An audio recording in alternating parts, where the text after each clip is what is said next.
सोलापूर दक्षिण मतदारसंघात मोठा उलटफेर पाहायला मिळत आहे। दिलीप माने यांनी अपक्ष उमेदवार धर्मराज काडादी यांना जाहीर पाठिंबा दिला आहे।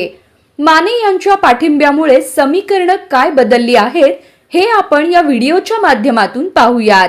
त्याआधी आपण जर आपल्या हक्काच्या राजनीती चॅनलला सबस्क्राइब केलं नसेल तर सबस्क्राइब करा, जेणेकरून आमचे अपडेट तुम्हाला लवकर मिळतील। महायुतीनं विद्यमान आमदार सुभाष देशमुखांना मैदानात उतरवलं।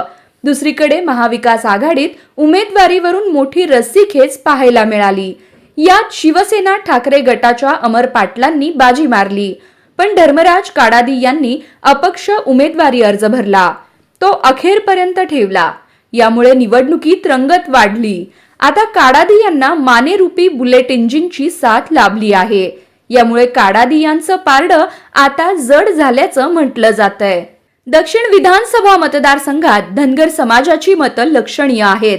यानंतर लिंगायत समाज येतो। मुस्लिम, मराठा, दलित हे देखील या मतदारसंघात एक्स फॅक्टर ठरतात। धर्मराज काडादी हे लिंगायत नेते म्हणून ओळखले जातात।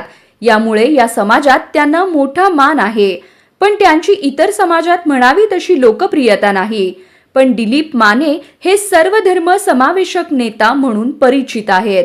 त्यांना सर्व धर्माचे लोक मानतात।